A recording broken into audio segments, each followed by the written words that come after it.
Welcome to More Than a Parent, a podcast exploring who we are and what we want outside of being a parent, so we can create an integrated lifestyle with impact both in and out of our homes.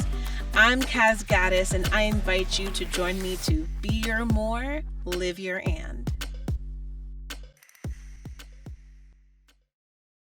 Welcome to the More Than a Parent podcast. I'm Caz Gaddis. If you turned in, I sounded like Medea just there. If you tuned in to our last podcast, episode 9, we talked about productivity during this pandemic and things that we can consider doing to support us as we go forward into this kind of uncertain and unknown time, but also with a very empowered view of looking at what's possible, looking at what could work for you. So I hope that really served you. That was E009. If you go to cazgaddis.com/E009. Today's episode is going to be on the self-care piece. So if you heard again the last episode, I was in a place where I was feeling super paralyzed. There was just so much emotions going on, my own as well. And instead of staying in a place of being paralyzed in that, which I was, because it's a very real thing, especially when you have kids, it's looking at what is possible now. And so with that piece, we shared productivity on the last episode, and this one is going deeper. This one's going into how is it that you want to process through the feels that you're feeling, and then what do you want to do once you're there. So this episode is going to be even more heart-centered on that. I have some things as well that I'll be sharing. Before we go into that piece, I do want to share this will be available at cazgaddis.com/podcast. Specifically for this episode, you can also download the More Than a Parent Roundup on self-care. It's a guide for you available at cazgaddis.com/E010. So before I go into this more, and the reason I kind of had that pause that you heard there for a moment is this is a very real time. This is all affecting us in all different ways, and at the same time in very similar, real ways. I want to first do a collective pause with you. There's a power in the pause. And this is something that I mentioned in the productivity one that I love to do when I'm going into a call and I'm transitioning from one call to the next, or one activity, especially when you're balancing everyone being at home into the next. And so we're going to experience that together, because I think that will help us. And it may sound counterintuitive being on a podcast and doing this, but I'd love to share that with you. So what I'm doing is I'm getting on my phone, which is nice and sparkly, and it says More Than a Parent. And I'm putting on a 1-minute timer. So for the next minute that we're here together sharing the space, I invite you to truly see how you can pause what's going on around you, or at least pause within yourself. If you can close your eyes, do that. If you feel weird doing that, then don't do that. But just take a moment to just listen to the quietness, and let that re-center you for the rest of this podcast, because I really want this to serve you. And so we're going to take this minute collectively now.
Okay, so that's a minute of time. I know it probably felt like a long time if you haven't done something like this before, but my hope is that in experiencing that now, you could also come back to that same feeling and experience that at another time that would serve you.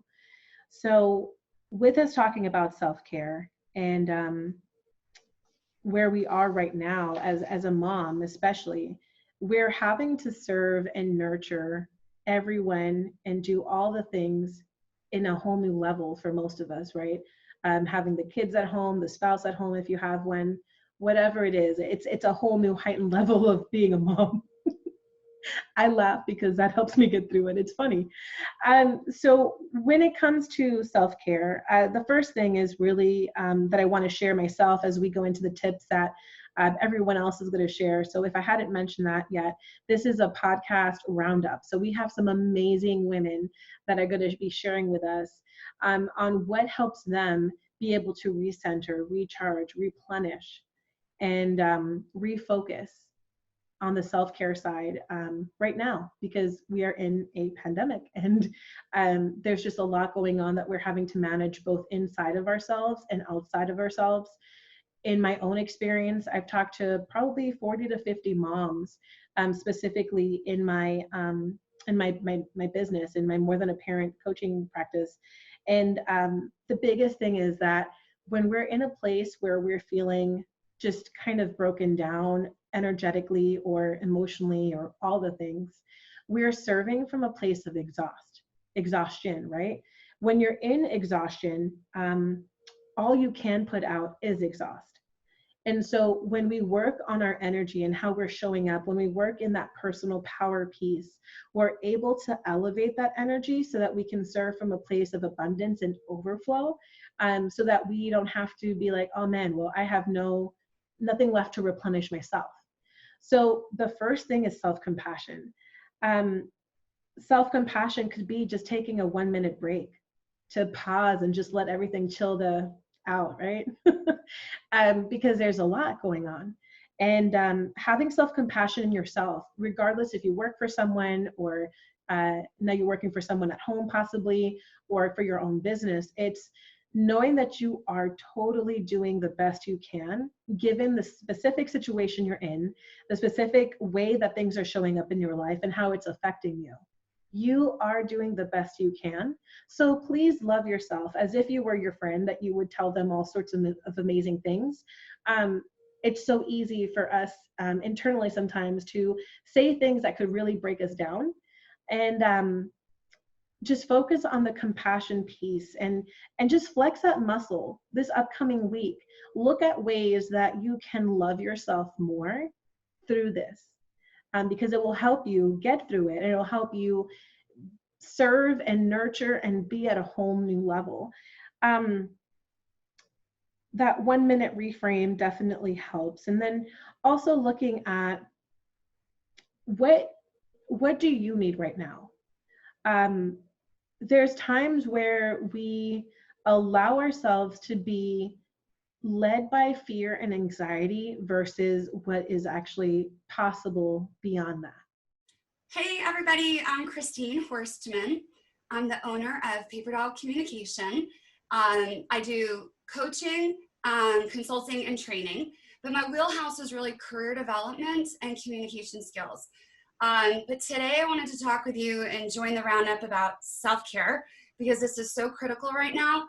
And I think all the parents have to be thinking of themselves as leaders of your family. And this is an incredible time to model soft skills, healthy coping, managing frustration, adapting to change, all of these things that we think of as professional competencies that you can be working on to enhance your home life, take the anxiety down a notch, because we're all feeling it. We may not be directly affected with all the changes, but we're all feeling it. And from that perspective, I want to share with you what I know as being someone who lives with multiple chronic illnesses. So I do most of my work from home. I do a lot of video conferencing rather than in person, also just because it's easier for my clients. But what I want to talk about with self-care comes out of that perspective of living a life with chronic illness. 2 years ago, I had whooping cough. I was sick for almost 5 months, and I saw almost nobody during that time period. And this is mind over matter at this point when you get into this kind of like an isolated feeling and you're in close quarters with the people that you love, that we tend to take out our emotions on the most, right? That's where we tend to kind of let our frustrations go. So what I want to share with you is just a couple quick tips to kind of get back into control. And if you lose your patience with your kids because you've never been a teacher or homeschooler before, if your husband's getting on your nerves, if you say something out of frustration, that's okay, because the beauty with communication is you're always working on it, you're always improving it, and you can slow down and apologize. And again, what a great thing to model to your kids. I didn't handle this very well. I need a breather, whatever it is. My number one thing I want to tell you, and this is what my mama told me when I had an infant, so shout out to Betsy, is to get outside every day.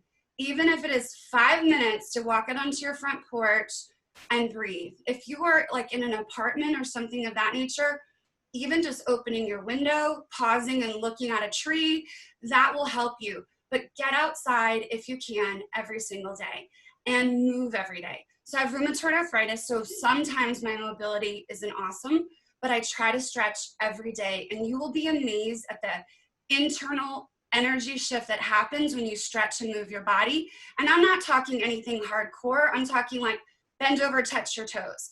If you have the mobility, I highly recommend anything that's an inversion. I do this where I stretch over my giant big round exercise ball. You don't have to have like a bridge, like a yoga bridge, but you could just put your arms out. But when you get your head down and you breathe and relax, it's like your whole circulation shifts through your body and you will feel different energetically.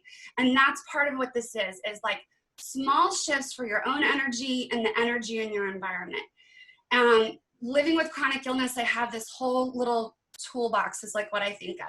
And sometimes it takes one little tool, one little flip of the switch, and sometimes it takes like 7 in a row, right? So this might be, as I said, open a window, get fresh air in, out with the old, in with the new, energy-wise. This might be light a candle. This could be take a bath. And again, it doesn't have to be like some 45-minute luxury bath with no one knocking on the door looking for mom.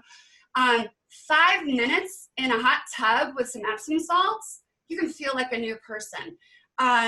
So it's these small things. Rearrange the tchotchkes on your shelf. Move a chair into a different room. Little tiny things that shift and freshen your environment. If you can, bring a flower, a piece of greenery, a branch from outside, inside. Nature is like our saving grace, and we're so lucky that this horrible crisis is happening in the springtime. Everything is blooming and coming to life, right? To remind us to refresh and renew, and brighter things are on the horizon. One of the other things is if you can do something kind of crafty and creative.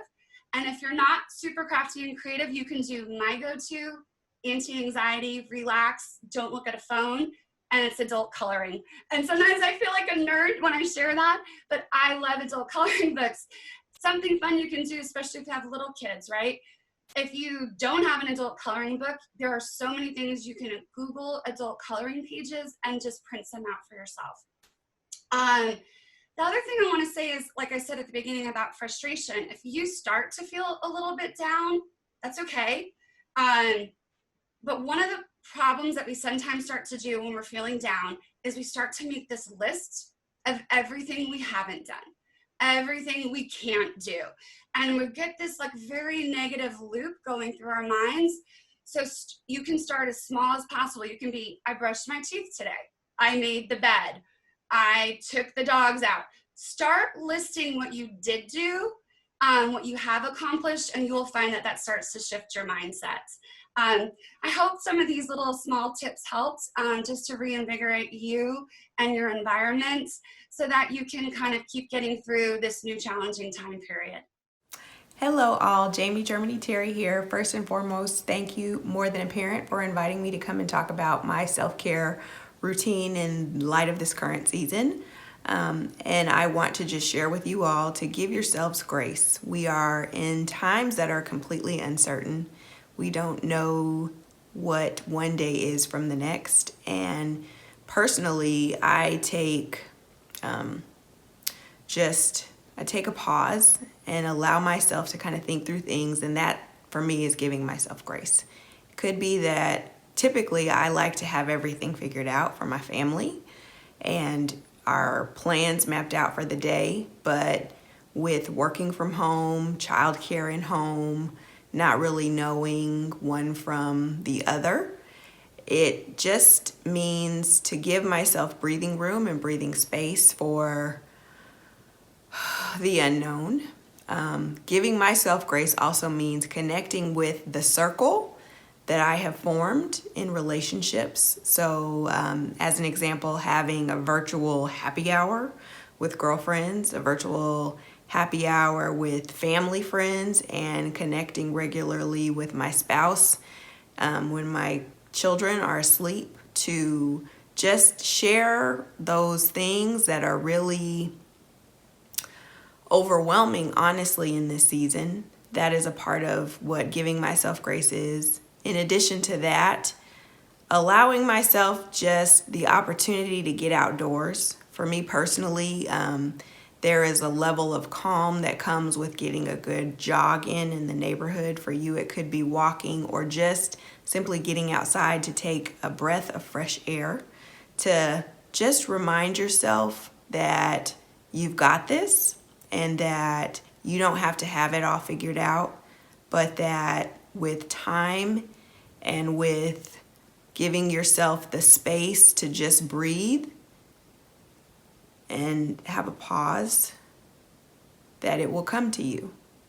And that in itself is what my definition of giving yourself grace is in this season of uncertainty with COVID-19. Hey there, I'm Jaya Rose. I am a soul brand coach, a speaker, and the host of the She Rise podcast. And I specifically help empathic women who have a drive to help other people. I help them create a brand that really represents them through story, through messaging, and through showing up for yourself. So I'm going to give you some tips on showing up for yourself in this time. And the first thing I want to say is just that underlying any choices we make in our life, it always comes down to our belief system and mindset. And I think this is an amazing opportunity to dial in our mindset and really decide what type of leader we are, what type of parent we are. And I forgot to mention that I have a 23-year-old daughter and a 6-year-old daughter. So we are now homeschooling our 6-year-old. And one of the things that can come up is this guilt that, like, how am I supposed to take care of myself? I already, I'll be honest with you, my kitchen is a mess.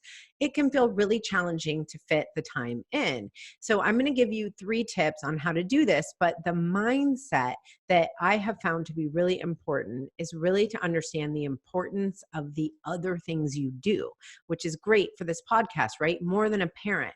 So that business you have or the goals you have, that those things are a part of your identity and a part of the importance of who you are and what you bring to this world and to this planet.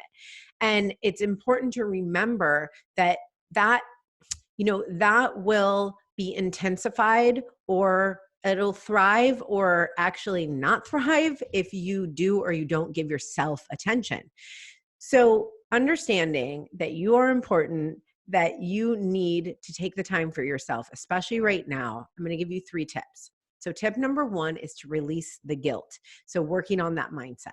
Release the guilt, create a mantra so that when you actually set the time for yourself to go downstairs or go to your office or go outside and do a workout or breathe or meditate, that you are reminding yourself, now it's more important than ever that I show up for myself. And when I do, I can show up for others more powerfully. So you could write that down. Now it's more important than ever that I show up for myself. And when I do, I can show up for others more powerfully. So creating this trigger of a new way of thinking and feeling about it will really help. The other suggestion I have is to schedule it in. So when I'm going to sleep at night, I always think through my morning and I think, what do I have time for? I'm going to take the dog for a walk. I'm going to get up and do my meditation. When the gym was open, I'm going to go to the gym. And knowing what you're going to do is a huge, huge piece. So scheduling in your self-care. Now, if it feels overwhelming and you do it for like a month at a time, don't do it that way. I literally just do it every day. So what's going to happen the next day? Pick a time, pick an activity that feels good to you. Here's the last thing. Don't be hard on yourself if you only do it for half the time. I really have found that the success of creating a new habit and a practice comes from being really realistic about it and recognizing that there's ebbs and flows and your energy is different at different times. So for example, I have created a new habit of meditating in the mornings, and I've done it very consistently for the last 7 months. There are some days that I don't get up at all because it's just better for me to sleep. Sometimes I only sit for 10 minutes and sometimes I sit for 30. So it is so much better to actually follow through and just do it a little bit. So if you're planning on doing an hour-long yoga session and you get to the mat and you're feeling tired and you're distracted, do 10 minutes. So go easy on yourself. So adjust your belief system, get out of your own way, use a mantra. Stick to your commitment, commit to yourself and schedule it, and then be flexible with yourself on how it actually feels when you're doing it, and at least check the box in your mind that you did it and you did show up for yourself. All right, I hope this was so helpful for you, and I hope to see you soon. If you want to learn more about me, you can always go to thejayarose.com. I would love to see you in my group, and I'm wishing you so much well-being during this time. All right. So much love. Bye. So there you have it. We've talked about emotions. We've talked about expression and dance and just taking a break through all of it. We've shared different ways that have worked for us. Now it's your opportunity to look at and try on some of the things that you heard on this episode and see what would best serve you where you are right now. Maybe you try one of these ideas a day or one of these insights every few days and see what works for you. I look forward to seeing what serves you and what you think of it. Please make sure that you have support around you. Make sure that you have a community around you rallying, letting you know that it's possible and that you are possible. Go to facebook.com/groups/more than a parent. We would love to have you join us. We have a lot of fun things in store in there, and also a space to talk about the not fun things. Whatever it is that you need, rally around you a community of moms that can support you and elevate you in the moments that you don't feel like you got it, because mom, I promise you, you got this, and we'll all get through this together. So thank you. Thanks for listening to this episode of More Than a Parent. To be your more, live your and. Continue the conversation and connect at facebook.com/groups/more than a parent.